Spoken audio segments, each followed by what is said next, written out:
إذا قربت ساعة يا لها وزلزلت الأرض زلزالها تسير الجبال على سرعة كمر السحاب ترى حالها كمر السحاب ترى حالها كمر السحاب ترى حالها وتنفطر الأرض من نفخة هنالك تخرج أثقالها ولا بد من سائل قائل من الناس يومئذ ما لها من الناس يومئذ ما لها من الناس يومئذ ما لها تحدث أخبارها ربها. إن الحمد لله نحمده ونستعينه ونستغفره ونعوذ بالله من شرور أنفسنا ومن سيئات أعمالنا من يهده الله فلا مضل له ومن يضلل فلا هادي له أشهد أن لا إله إلا الله وحده لا شريك له وأشهد أن محمدا عبده ورسوله أما بعد أعوذ بالله من الشيطان الرجيم بسم الله الرحمن الرحيم كلما دخل عليها زكريا المحراب وجد عندها رزقا قال يا مريم أنى لك هذا قالت هو من عند الله إن الله يرزق من يشاء بغير حساب.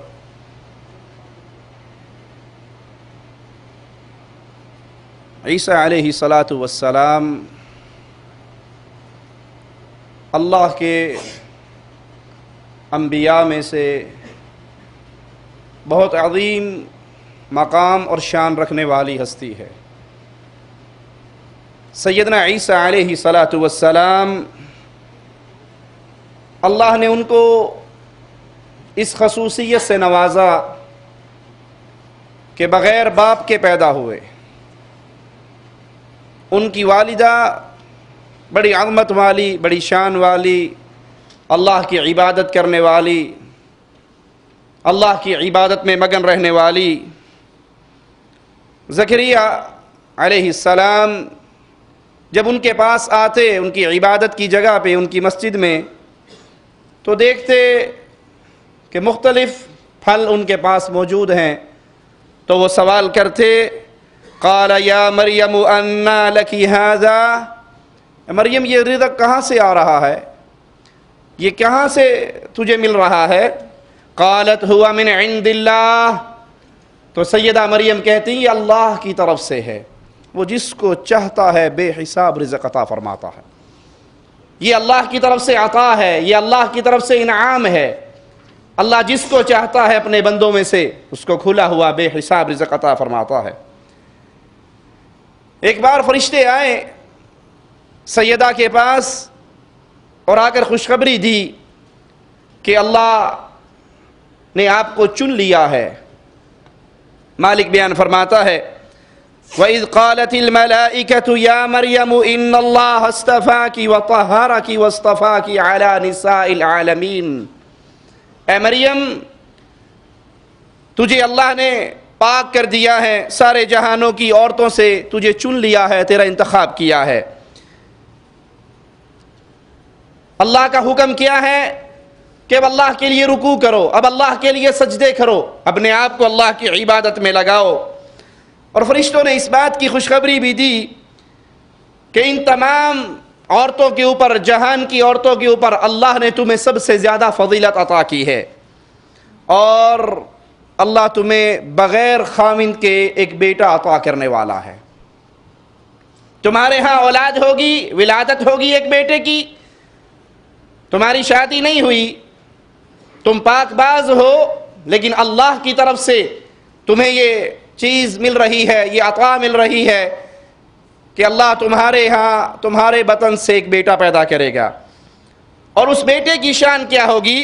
وَيُكَلِّمُ النَّاسَ فِي الْمَهْدِ وَكَهْلًا، وہ دودھ پیتے حالت میں بچپنے کے اندر بھی اور پھر بڑے ہو کر بھی یکساں کلام کرے گا۔ جیسے ایک بڑا آدمی بات کرتا ہے، اسی طرح وہ پنگھوڑے کے اندر بچپنے کی حالت میں شیر خوار بچے لیکن لوگوں سے کلام کریں گے۔ جامع ترمذی میں ہے، رسول کریم صلی اللہ علیہ وسلم نے فرمایا حسبک من النساء العالمین باربع، جہان کی عورتوں کو اگر دیکھنا ہو تو شان فضیلت مقام کے اندر 4 عورتیں کائنات کی تمام عورتوں پہ سب سے زیادہ فضیلت اور مقام والی ہیں۔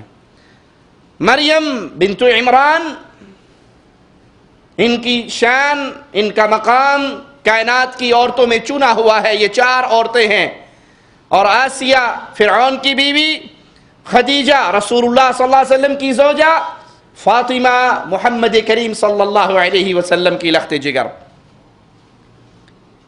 جب فرشتوں نے سیدہ مریم کو خوشخبری دی ایک بیٹے کی ولادت کی، یہ سن کر انہیں بڑا تعجب ہوا، کہنے لگی بغیر باپ کے بیٹا کیسے پیدا ہوگا؟ قانون فطرت جو ہے وہ تو یہی ہے کہ باپ کے نطفے سے اللہ اولاد کو چلاتا ہے، اللہ پیدا کرتا ہے، تو یہ مجھے بیٹا کیسے ملے گا حالانکہ میری تو شادی نہیں ہوئی؟ فرشتوں نے جواب میں کہا اللہ ہر چیز پہ قادر ہے، وہ چاہے بغیر باپ کے اولاد دے دے، وہ جیسے چاہے پیدا کرے، جیسے چاہے عطا فرما دے، وہ ہر چیز پہ قادر ہے۔ سیدہ مریم اپنی عبادت کی جگہ سے، اپنی مسجد سے خاص ایام کے اندر ہی باہر نکلا کرتی تھی، یا کسی خاص ضرورت کے تحت کھانے پینے کی تلاش کے لیے باہر نکلتی، باقی وقت وہ اللہ کی عبادت کے اندر گزارتی۔ جب وہ باہر نکلی، قرآن منظر پیش کرتا ہے اذ انتبذت، یعنی مسجد کی مشرقی طرف ایک جانب مسجد اقصی کی وہ پہنچی، اسی وقت اللہ تعالی نے جبرائیل علیہ السلام کو بھیجا۔ فتمثل لها بشرا سویا، وہ ایک آدمی کی صورت میں ظاہر ہوئے سیدہ کے سامنے۔ مومنہ جو ہی ان پر نظر پڑتی ہے پکار اٹھتی ہے انی اعوذ بالرحمن منک ان کنت تقیا،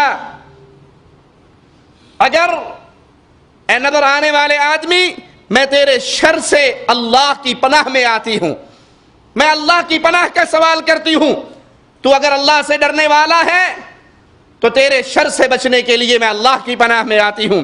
فرشتے نے جواب میں کہا انما انا رسول ربک لاہب لک غلاما زکیا، میں انسان نہیں ہوں، میں تو اللہ کا بھیجا ہوا فرشتہ ہوں، اللہ کے حکم سے آیا ہوں، اور آیا اس لیے ہوں کہ تجھے ایک پاکیزہ بیٹا عطا کروں۔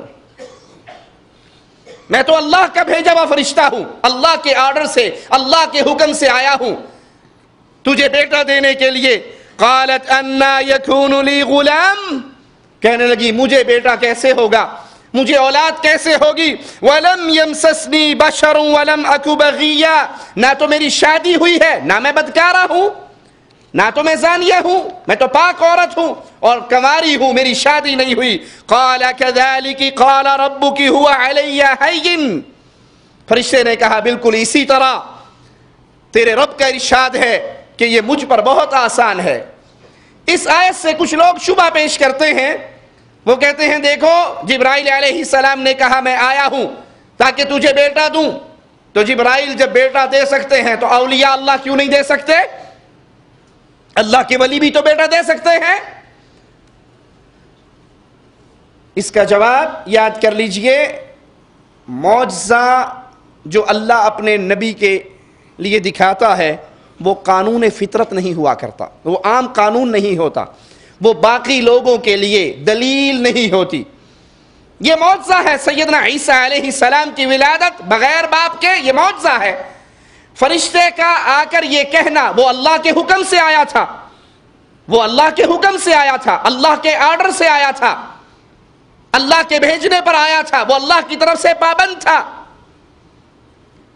کیا آج کے دور میں بھی کوئی عورت یہ کہہ سکتی ہے کہ جس طرح مریم علیہ السلام کو کنوارپن میں بیٹا ملا تو مجھے بھی کنوارپن میں بیٹا مل گیا، اس کو جبرائیل علیہ السلام نے آ کر بیٹا دیا تو مجھے بابا جی نے بیٹا دے دیا. پھر جب انسان اولاد کا سوال کرتا ہے تو کس سے مانگتا ہے؟ اللہ سے. کبھی آپ نے دیکھا یا کہیں آپ نے سنا یا کہیں آپ نے پڑھا کسی نے اولاد کے حصول کے لیے جبرائیل علیہ السلام کو پکارا ہو کہ جبرائیل آپ نے آئے اور آپ نے آ کر مریم علیہ السلام کو بیٹا دیا تو مجھے بھی بیٹا دو، یا جبرائیل بیٹا دو؟ یہاں تو بابا شاہ جمال کو پکارا جاتا ہے، بابا شاہ جمال ککڑ گھینتے پتر ڈے رتا لال، مرغا تیرے لیے بیٹا میرے لیے. یہاں تم ان کو پکار رہے ہو، اور فرشتے کا آ کر یہ اعلان کرنا کہ میں آیا ہوں تجھے بیٹا دینے کے لیے، وہ اللہ کی طرف سے ہے، وہ اللہ کے حکم سے آیا ہے. اور معجزہ کسی اور کے لیے دلیل نہیں ہوا کرتا، وہ قانون سے ہٹ کر، وہ عام روٹین سے ہٹ کر کوئی بات ہوتی ہے جو اللہ اپنے نبی کے لیے دکھاتا ہے. عیسیٰ علیہ السلام کی ولادت یہ نشانی ہے. مالک بیان فرماتا ہے وَلِنَجْعَلَهُ آیَةً لِلنَّاسِ، ہم ان کی پیدائش کو لوگوں کے لیے ایک نشانی کے طور پہ بتانا چاہتے ہیں، دلیل کے طور پہ. اللہ جیسے چاہے پیدا کرے. اللہ نے آدم علیہ السلام کو بغیر مرد اور عورت کے پیدا کیا، آدم علیہ السلام کو. حوا علیہ السلام کو بغیر عورت کے مرد کی پسلی سے پیدا کیا. دوسری صورت بغیر مرد عورت کے اور بغیر عورت کے. تیسری صورت عیسیٰ علیہ السلام کو بغیر باپ کے پیدا کیا، مرد کے بغیر پیدا کیا. چوتھی صورت باقی کائنات میں جتنی بھی مخلوق ہے وہ عورت اور مرد کے ملاپ سے پیدا کی. وہ چاہے مرد عورت کے ملاپ سے پیدا کر دے، وہ چاہے مرد عورت کے بغیر جیسے آدم علیہ السلام کو پیدا کیا، یا بغیر عورت کے پیدا کر دے یا بغیر مرد کے پیدا کر دے. مالک فرماتا ہے وَمَرْيَمَ ابْنَتَ عِمْرَانَ الَّتِي أَحْصَنَتْ فَرْجَهَا فَنَفَخْنَا فِيهِ مِنْ رُوحِنَا، مریم بنت عمران کی جس نے اپنی ناموس کی حفاظت کی، پھر ہم نے اپنی طرف سے اس میں جان پھونک دی. یہ مالک مثال بیان کر رہا ہے. یہاں پر کچھ لوگوں کو دھوکہ دینے کے لیے شبہ پیدا کرتے ہیں کہ دیکھیں مالک فرما رہا ہے فَنَفَخْنَا فِيهِ مِنْ رُوحِنَا، ہم نے اس میں اپنی روح پھونک دی. اور یہ دلیل ہے عقیدہ وحدت الوجود پہ کہ کائنات میں جو وجود ہیں، جتنے وجود ہیں نعوذ باللہ، وہ سارے کے سارے اللہ ہی کی مختلف شکلیں ہیں. اور انسانوں میں جو روح ہے وہ روح اللہ ہی کی روح ہے. یہی دھوکہ آدم علیہ السلام کی تخلیق کے بارے میں جو آیات ہیں وہاں سے دیا جاتا ہے.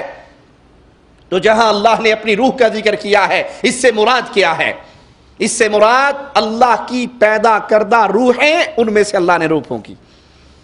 اس سے مراد یہ اللہ نے عزت کے لیے، تکریم کے لیے اس کی نسبت اپنی طرف کی. اس کی مثالیں قرآن پاک میں اور بھی بہت ہیں. ناقۃ اللہ کا ذکر قرآن پاک میں آتا ہے، اللہ کی اونٹنی. یہ اللہ نے بطور آزمائش قوم کی طرح بھیجی. کیا خیال ہے ناقۃ اللہ، اللہ کی اونٹنی، کیا نعوذ باللہ اللہ اس پہ سوار ہوتا تھا؟ وہ اللہ کی سواری تھی؟ نہیں، بلکہ اللہ نے اس کی عزت کے لیے، اس کی تکریم کے لیے، اس کی بزرگی کے لیے اس کی نسبت اپنے ساتھ جوڑی. دوسری مثال بیت اللہ. حرم میں جاتے ہیں، مکہ شریف جاتے ہیں، کیا کہتے ہیں؟ بیت اللہ. مکہ کو، خانہ کعبہ کو بیت اللہ کہا جاتا ہے. تو کیا بیت اللہ سے مراد یہ ہے کہ اللہ اس کے اندر ہے، وہ اللہ کا گھر ہے، اللہ وہاں رہتا ہے؟ نہیں، اس گھر کی عزت بڑھانے کے لیے، اس کی مقام، اس کی عزت، اس کی شان بلند کرنے کے لیے اس کی نسبت اللہ نے اپنی طرف کی ہے. زمین کی نسبت اللہ نے اپنی طرف کی، ارض اللہ کہا، یہ اللہ کی زمین ہے. تو اس سے مراد یہ نہیں ہے، یہ مقام کی عزت ہے. جس روح کے بارے میں کہا جا رہا ہے ہم نے اس میں اپنی روح پھونکی، تو اللہ نے پیدا کردہ روحوں میں سے اپنے امر سے، اپنے حکم سے اس میں روح پھونکی. قرآن پاک کی آیت پہ غور کیجئے. فَحَمَلَتْهُ فَانْتَبَذَتْ بِهِ مَكَانًا قَصِيًّا، وہ اس بچے کو لے کے اپنے پیٹ میں اس کے ساتھ حاملہ ہو گئی اور اسے لے کر ایک دور جگہ پہ چلی گئی. سیدہ مریم علیہ السلام جب حاملہ ہوئی تو پریشان ہو گئی کہ ابھی یہ ولادت ہوگی تو لوگ طرح طرح کی باتیں کریں گے، لوگوں کے طنز، لوگوں کی انگلیاں اٹھے گی، میرے بارے میں عجیب و غریب گفتگو کریں گے. کہاں اتنی پاک باز عورت اور کہاں یہ معاملہ، اس کی گود میں کیا ہے؟ لوگوں کے طنز، لوگوں کی باتیں. مالک ان کے اس منظر کو